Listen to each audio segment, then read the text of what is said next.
Oi pessoal, eu sou a Carol e hoje o Dueto Literário convidou a Priscila pra gente falar sobre 2 livros muito bacanas.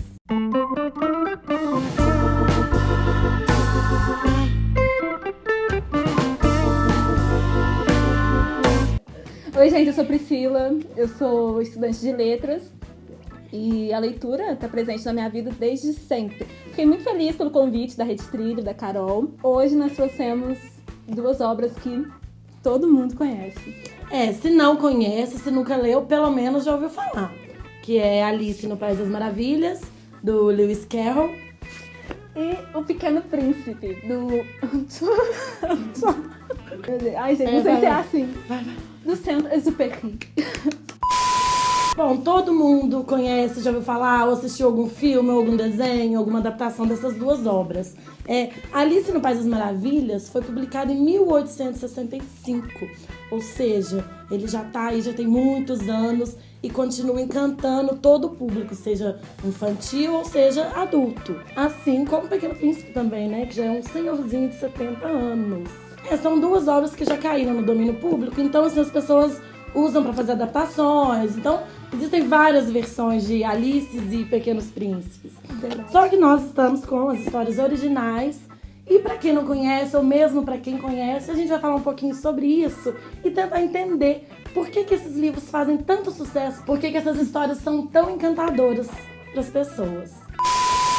Você primeiro, que eu tô muito nervosa. Eu também tô muito nervosa de primeira vez.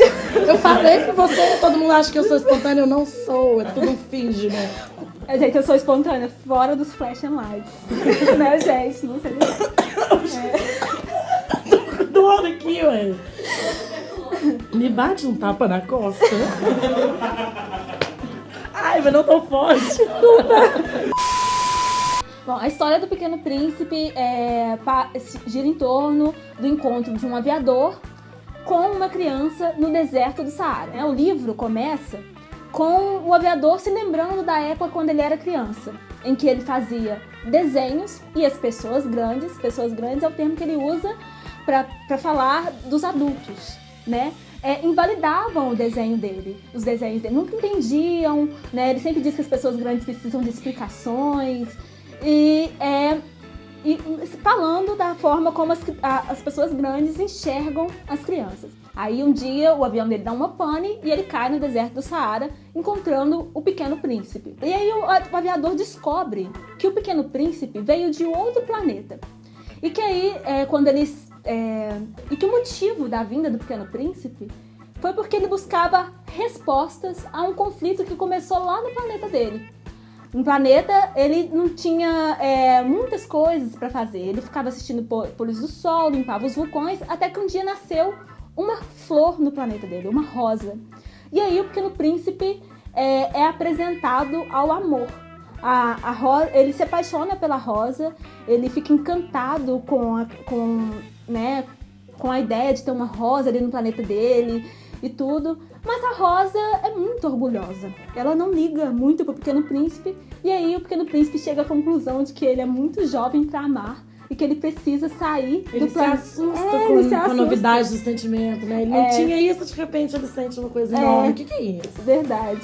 E aí ele sai do planeta em busca de respostas para o que ele tá sentindo. Já a história da Alice é contada, a narrativa é feita de uma forma nonsense. Ou seja, é como se você estivesse dentro de um sonho. Nada faz muito sentido. Ele conta de uma menininha que estava descansando com a irmã.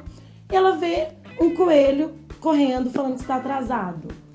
Então ela fica curiosa, porque ele tira um relógio do bolso para olhar as horas. E ela vai atrás dele. E o livro fala que ela segue esse coelho. Ela entra num buraco. Ela passa por uma queda sem dor. E ela cai num lugar cheio de portas. Só que ela percebe, numa porta, uma janelinha, quando ela olha, ela vê o jardim mais lindo da vida dela. Mas ela é muito grande para passar nessa porta. Quando ela vê as garrafinhas escrito "Beba-me", ela toma aquele líquido e fica pequenininha. Só que a partir do momento que ela fica pequenininha, ela não tem mais altura para abrir aquela porta. Então aí já começa um jogo de metáforas.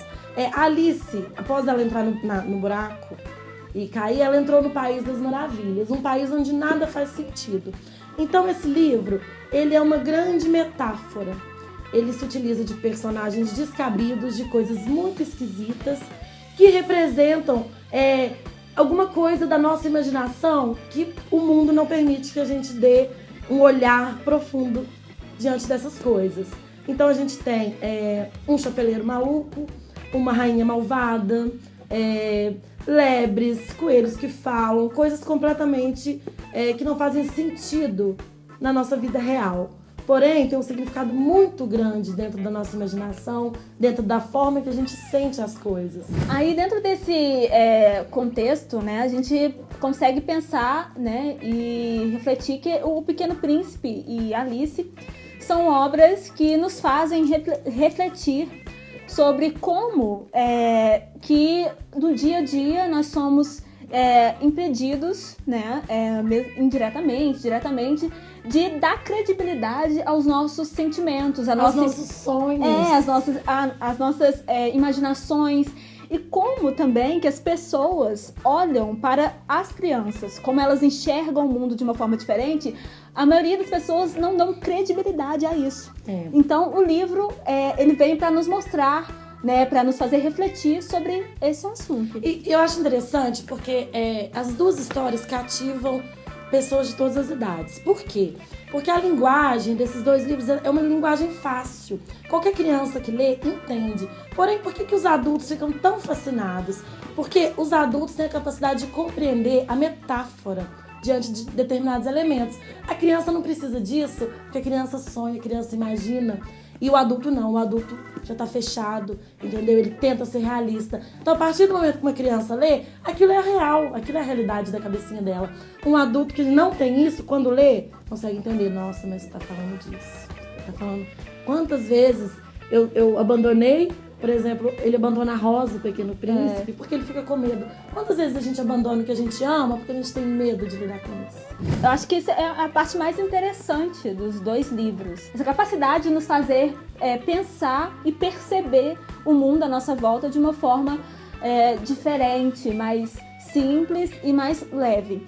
Os dois ensinam a gente a dar uma desacelerada, a gente dá ouvidos para o sentimento, para a nossa imaginação, para o poder da simplicidade das coisas, o quanto de valor existe nas coisas pequenas e o quanto crescer é um processo difícil, né? E a gente complica tudo sempre. Eu costumo dizer que o livro parece que se recicla, sabe? Porque a cada vez que você o lê, você percebe uma coisa diferente, um detalhe. E o Alice, ele tem...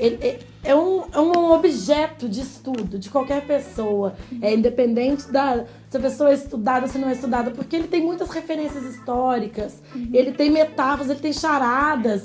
Então, assim, qualquer pessoa que lê fica encucado com alguma coisa, você se sente um pesquisador. Não, deixa eu entender o que você está falando, né? E é muito legal isso. É muito bacana. Muitas pessoas, por serem livros tão famosos, né? Todo mundo pensa que sabe a história da Alice, que sabe a história do Pequeno Príncipe. Então muita gente ainda não leu, porque pensa que já sabe como é. Então, gente, uma dica preciosíssima. Quem pensa que conhece a história de Alice e do Pequeno Príncipe, não pensem, conheçam de verdade, porque vale muito a pena. É uma obra que vai enriquecer muito, vai te levar muita... Não. São obras que vão enriquecer... É uma obra que vai enriquecer seu coração. São obras que vão enriquecer a visão de mundo e vão causar reflexão e vão causar uma sensação de compreensão de si mesmo.